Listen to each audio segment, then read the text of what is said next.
Estamos de regreso en Punto y Contrapunto. Acceso equitativo a productos sanitarios, unidad y solidaridad frente a la pandemia, así como ampliar la fabricación de insumos médicos y fortalecer las cadenas de suministro, son los puntos planteados por México en la propuesta hecha ante la Asamblea General de las Naciones Unidas.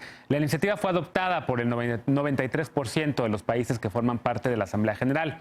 ¿En qué consiste? ¿Tendrá un impacto real en el combate al COVID? Veamos el contexto. La Asamblea General de la Organización de las Naciones Unidas aprobó este 21 de abril la propuesta de México para evitar la especulación de insumos médicos ante la epidemia de COVID-19. La petición propone que la Organización de las Naciones Unidas intervenga para garantizar que todos los países tengan acceso equitativo al equipo médico y vacunas contra el COVID-19 y evitar que se lucre con estos insumos. Presentada por México, la iniciativa alienta a que todos los Estados miembros de la ONU colaboren para aumentar la financiación de la investigación y el desarrollo de vacunas y medicamentos y fortalezcan la cooperación científica internacional para combatir la enfermedad. También exhorta a que los países adopten medidas para evitar la especulación y la acumulación indebida que puedan obstaculizar el acceso a los medicamentos, vacunas, equipo de protección personal y equipo médico. Esta iniciativa se deriva de la postura presentada por el presidente Andrés Manuel López Obrador en la sesión virtual de la Cumbre Extraordinaria de Líderes del G20 realizada el 26 de marzo. López Obrador señaló entonces que ante la escasez de insumos, quienes cuentan con más recursos económicos acaparan los recursos y los países más pobres resultan los más afectados. Tras recibir el respaldo de 179 países, la propuesta fue adoptada por la Asamblea General de Naciones Unidas. Es decir, la resolución constituye un mandato al secretario general de la ONU, Antonio Guterres, para que intervenga a través de otras instancias del organismo multilateral para garantizar el acceso justo y equitativo a medicamentos y equipo médico. Punto y contrapunto.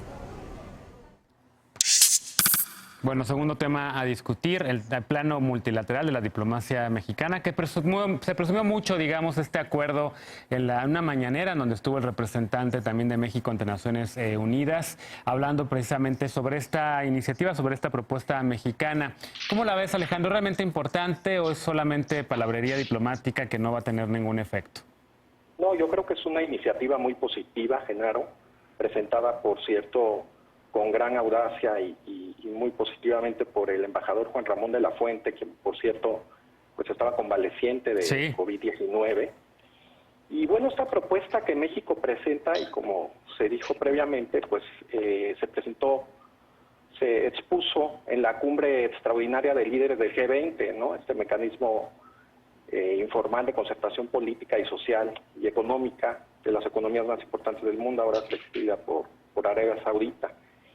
Previamente, y que fue ahí muy bien aceptada. Ahora, en Naciones Unidas, México considera urgente la intervención de la organización para dar una respuesta internacional coordinada para ampliar rápidamente la fabricación y fortalecer las cadenas de suministro médicos esenciales. Yo creo que es una medida muy positiva, una iniciativa que pone a México pues, como líder en este tema. Y más allá de un pronunciamiento de tipo político, pues se busca que la ONU tenga pues mayores instrumentos para intervenir en estos asuntos. Claro. ¿Coincides con esta lectura, Jorge? De verdad sí es algo tan relevante como está mencionando Alejandro. Yo también lo considero, pero digamos, por tratar de poner un contrapunto en la mesa, pues si estás por supuesto de acuerdo, pues bueno, estás de acuerdo. No, mira, la verdad celebro la iniciativa de México y el liderazgo que está tomando en el ámbito internacional. Aquí vemos una vez más cómo la mejor política exterior no necesariamente es la política interior, y entonces vemos cómo México está buscando esfuerzos para justamente desde la perspectiva de países en desarrollo tratar de atender las dificultades a las que se enfrentan la mayoría de estos países. Pero hay un pequeño detalle. La Organización Mundial del Comercio es realmente quien tiene mayor capacidad para incidir sobre facilitar el comercio y el intercambio de este tipo de productos. Y hay un tema que me parece que es muy relevante y lo podemos observar en la lista de los países que votaron a favor de la resolución. Hay dos países que faltan, entre ellos es Estados Unidos y Rusia. Sí. Y casualmente Estados Unidos, como miembro del Consejo de Seguridad, es además uno de los principales proveedores de este tipo de medicamentos y productos médicos tipo tapabocas, gogles, etcétera, y además es uno de los principales exportadores junto con China y Alemania.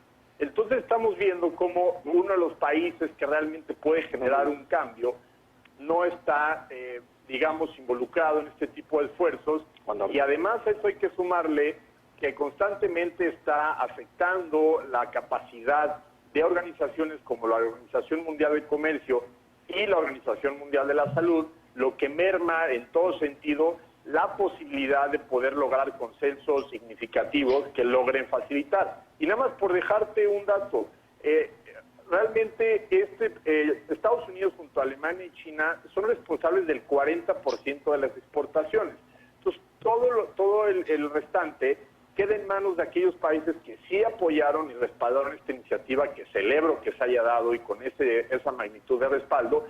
No obstante que para lograr un impacto real, pues tenemos que dejar de lado esta visión nacionalista y tratar de buscar mayor coordinación, mayor intercambio y quitar esos obstáculos que en el caso de Estados Unidos pues vemos que tiene guerras comerciales con distintos países y su política es proteccionista. Entonces veo limitado el alcance en ese sentido. A ver, como mencionas el caso de Estados Unidos, quiero traer a colación a Lila, porque también hoy se anunció por parte del gobierno de Estados Unidos el envío de ventiladores, y dentro de la lista de los países que van a recibir algunos de estos ventiladores estadounidenses está México hasta arriba, como había ya dicho el canciller Ebrard y el mismo presidente López Obrador hace algunas semanas. ¿Cómo ves esta cooperación, Lila? Esta cooperación binacional, había empezado muy mal la relación bilateral entre México y Estados Unidos a inicios de este sexenio y ahora, al parecer, pues están entendiéndose en todo. Pues mira, yo creo, o sea, primero me gustaría diferir un poco sobre la resolución presentada por México ante la ONU. Mira, aplaudo como siempre que México esté al frente de temas internacionales, especialmente ante esta pandemia que estamos viviendo a un nivel global. Pero más allá de que haya sido votada por 93%, es decir, 179 países de los 193 miembros de la ONU, es una resolución que la votó la Asamblea General, donde realmente no es jurídicamente vinculante. Es decir, en términos prácticos no se puede hacer mucho más allá de que el secretario general Guterres puede cooperar más y estrechar más lazos con la Organización Mundial de la Salud.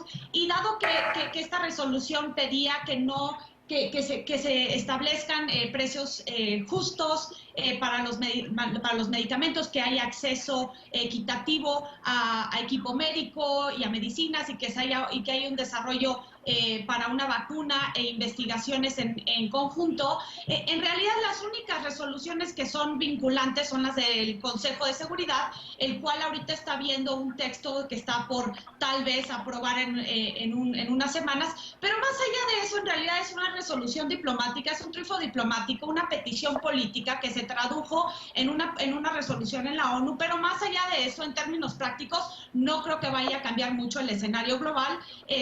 Ahora, viendo que también hay un ataque hacia el multilateralismo a nivel global, cada país ha puesto ciertas medidas proteccionistas para evitar la exportación de equipo médico y de medicamentos hacia el exterior. Se ha recluido más dentro de sus fronteras, y lo estamos viendo con Estados Unidos. Ahorita Estados Unidos, para contestar tu pregunta, Genaro, hay que ser muy sinceros. O sea, ahorita están ya proviendo el tema de los ventiladores porque ya tienen suficientes para poder exportar, pero aparte los están vendiendo, no se los están donando. Sí, no es ningún regalo.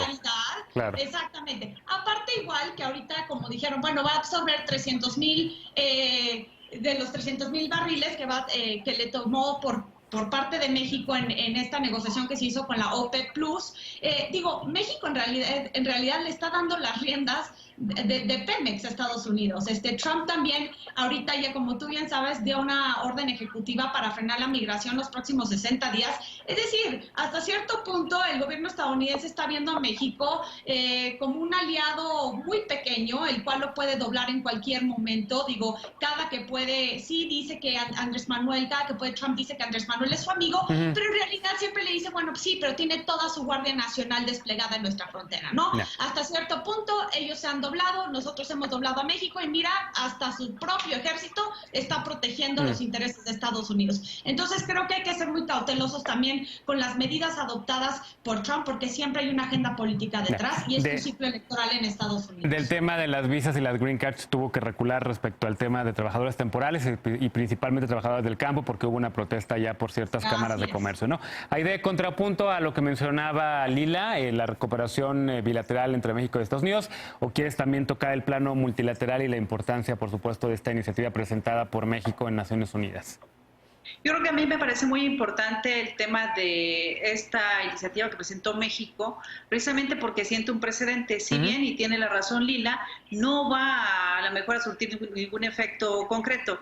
Digo, hemos visto agendas importantes que adoptan todos los países, como es los objetivos del milenio, luego los posmilenio y ahora la 2030, pero no hay ni siquiera, aunque todo el mundo vaya y participe, nada que les haga, que les dé un castigo, que diga, si tú no lo cumples, esta es la sanción que tienes. No pasa absolutamente nada más que algún documento donde diga, no las cumplió el mundo, no las cumpliste tú, y se acabó. Entonces, creo que menos en esto, donde va a haber intereses económicos muy fuertes, cruzados, y además intereses de un juego de poder, en donde este tablero del orden mundial se puede reacomodar, pues va a ser un poco complejo que lo veamos. Pero ¿por qué sí es importante? Bueno, vale la pena recordar que México es el principal contribuyente de la ONU en América Latina.